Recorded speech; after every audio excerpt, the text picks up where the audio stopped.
What's up, LC heads, and everybody else too? Hey. So Luke here is quite the freaking firecracker. Yeah, a lot of people talking about just how spiffy this hero is. He is a glass cannon, like I've been saying. Let's not forget about that, right? I mean, his any defensive abilities that he got from his trait was like what? A protection and a fort, and what? He can ignore some physical damage. Yeah, it's not really anything compared to what we've been getting at all. That's all I'm going to say about that. On the other hand, some people chimed in, and obviously I had a late start on this hero, so I asked, what other people thought about him in my other video, because I was in the middle of testing him when I was running him around and, just kind of recording. So, Dragon Eater 2596 says, since Luke Hill is dual wielding, his now 32 hit S3 will now do 64 hits with his FOF buff active. So that seems to be this dude's bread and butter. It's going to be like a Levi play where you got a really strong S3 that you're trying to throw. 64 hits is insane. That's with his FOF buff active, and it's not that hard to activate, right? Now, of course, that buff's going to last for the one skill that you use, so of course you're going to want to use the S3 with it, right? He said the simple way of explaining is any hits of his skills now does one extra hit on every hit with FOF active. And that does not work with his special, obviously, or he would just be a special character. You would just be using that, powering him up and trying to throw his special. So can't do that. Got to use the S3. But what I really like about all this is with that FOF buff, you also become flinch proof. So this guy effectively is getting more flinch proof time on the field than Virgil. Virgil has to drop his special to become flinch proof, and Virgil can also not mix his flinch proofness with his maximum damage. That is right. Virgil cannot, to my knowledge, do double hit count and be flinch proof at the same time. It has to be one or the other, and to be flinch proof, you actually have to drop your special. And I still love Virgil, obviously, because just doubling your hit count is insane, because Virgil can double his hit count and be like S3, S3, S1, S1, S2. For 30 whole seconds, or whatever it is, you can drop as many skills as you can fit in there, and you're getting to double the hit count on all of them. So that's just off the chain, but you're not flinch proof while you're doing that, right? What this guy can do is power himself up fairly quickly, become flinch proof, empower the next skill that he's going to use, and make that skill be an S3 that is effectively hitting you like 60 something times apparently, right? And mine's hitting for almost 40,000 per hit. I think I'm getting at least 38,599, something like that. So it's pretty freaking awesome when you can get that S3 to go off, right? So I'm testing out his arc right now, right? His arc is going to power him up the same way. For the next skill, you're going to do more damage with this element for your next skill, but you have to have somebody actually use light element or use a light spell to get a light damage boost. And it will work as soon as one of your allies uses a skill or a spell, and whatever skill element or spell element that is the elemental buff that you will get from the arc. So if you can match up his FOF buff and the buff from the arc, right, you get his FOF buff, and then you switch over to another hero that can throw anything that's light element. As soon as you do that, he gets a 30% damage boost to light damage for the next skill you throw. You use your FOF buff, and now you get your extra hit counts for the next skill that you throw, and then you throw your S3. That's what we're going to try to do here. None of the other characters in this party can do any damage at all whatsoever, especially in a nightmare level. Or I'm sorry, God mode. So this is all going to be him doing damage no matter what. Let's take a quick peek at him. Here he is starting at 60-64. He's going to have almost 6,500 strength during the boss wave. I do believe the boss here will cut his strength, but he'll still stay around 6,000 as long as he stays fully healed, right? This guy also does 20% more damage when he's fully healed, when he's at full health. So it makes sense to build around that a little bit.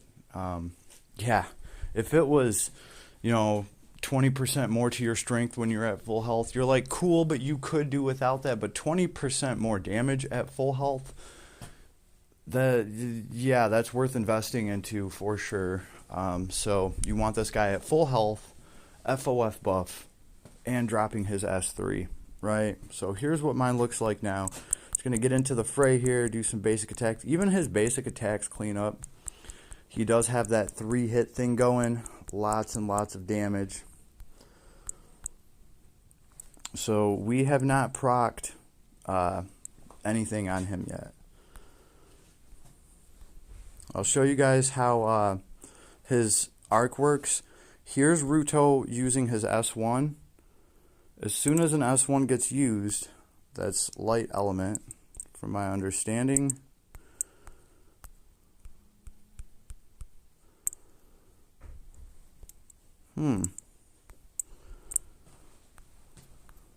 I guess maybe it doesn't proc with skills as much as magic.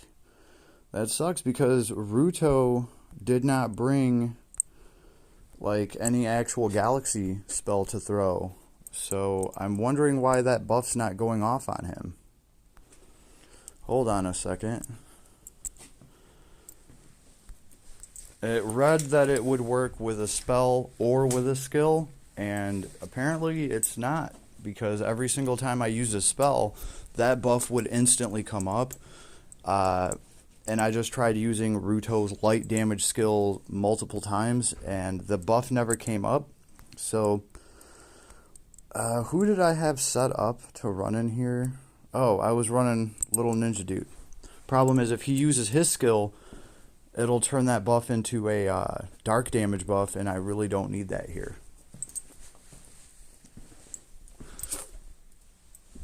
Why would I want to do 30% more dark damage when I'm doing light damage?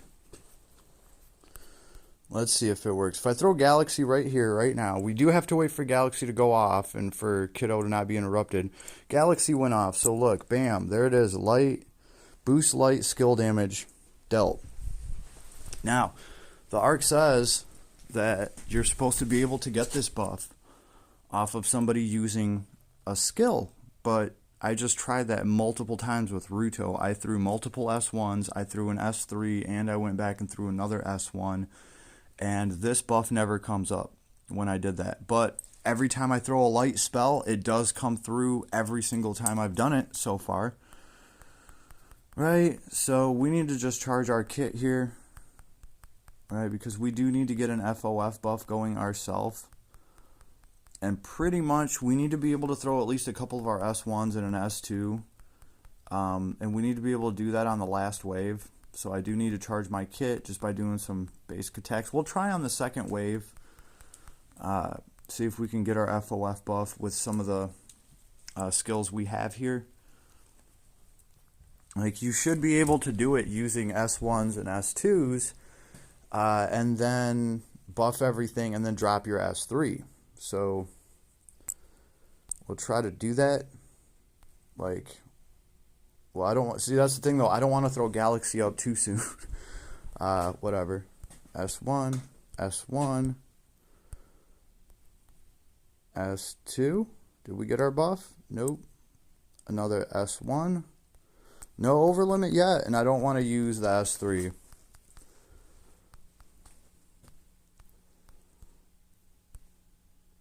Of course, we got it now. We got it.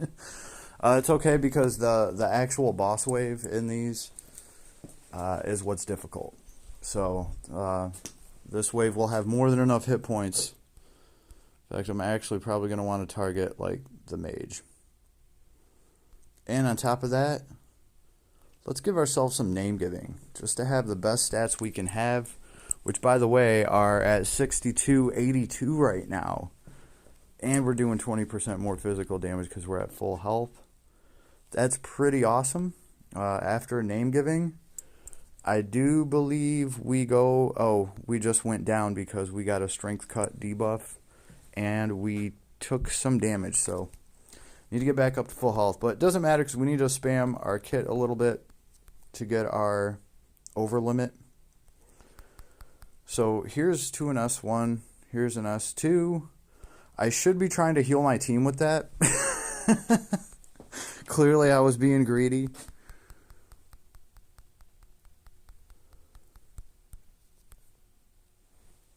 Oh no, they're going to... You know what? I should put a shield up because it looks like they are going to kill off my little light damage boost character. The only character I have that's going to be able to throw a light spell. This kid, does he have any healing? Jeez, kid. You know what? I might as well have him start throwing the Galaxy now because it'll be the only chance to cast it. And, no, you can't really interrupt with anything because all you have is your S3 that we're trying to save.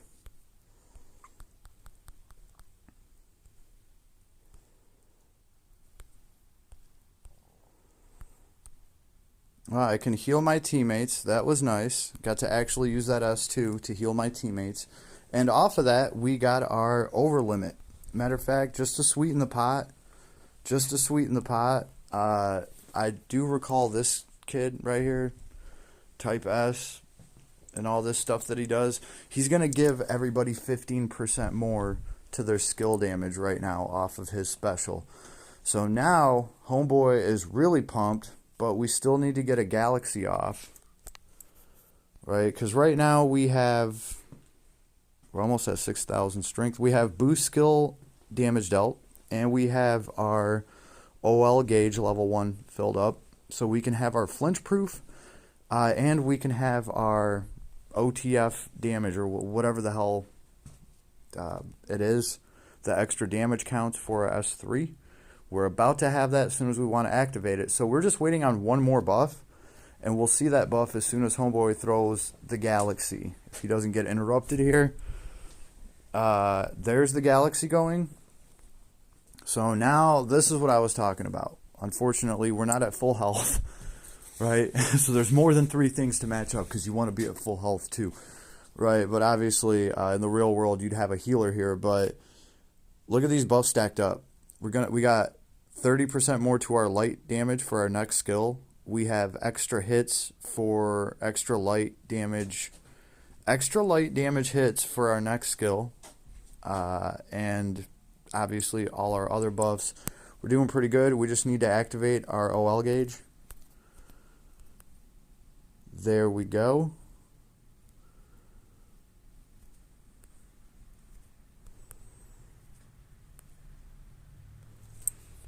Okay, so we did use the OL gauge. We have everything. OL, there we go. We're good to go. Now we just target and destroy with our S3. And yeah, that was pretty damn good damage for an S3. I think it actually killed the mage off. Here's the special.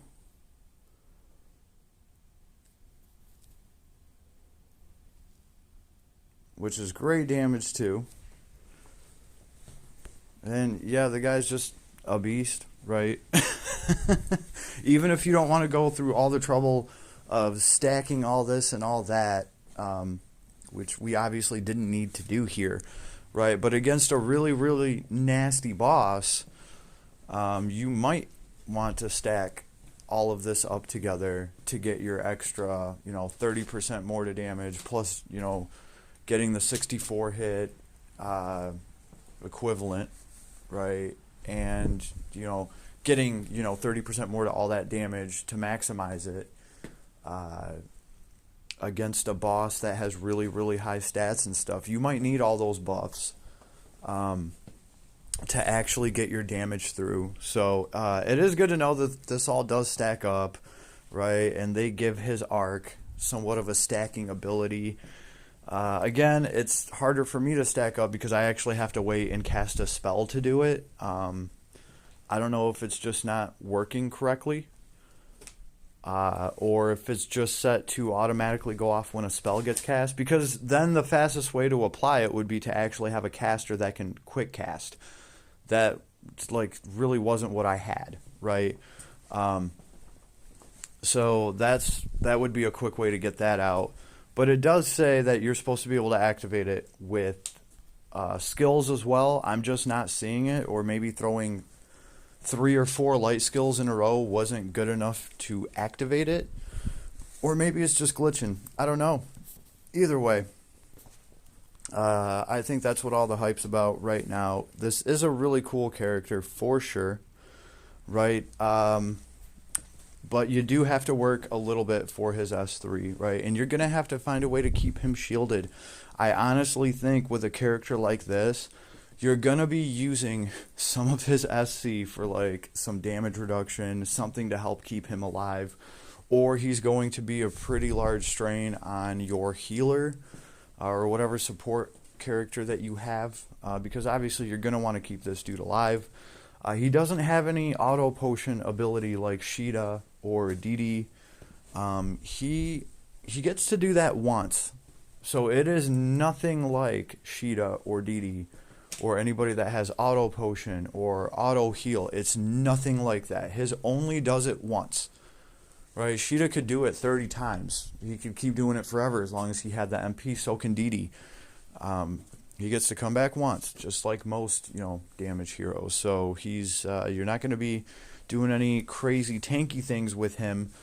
Although his defense, if I recall correctly, it was around the same as Stan's. So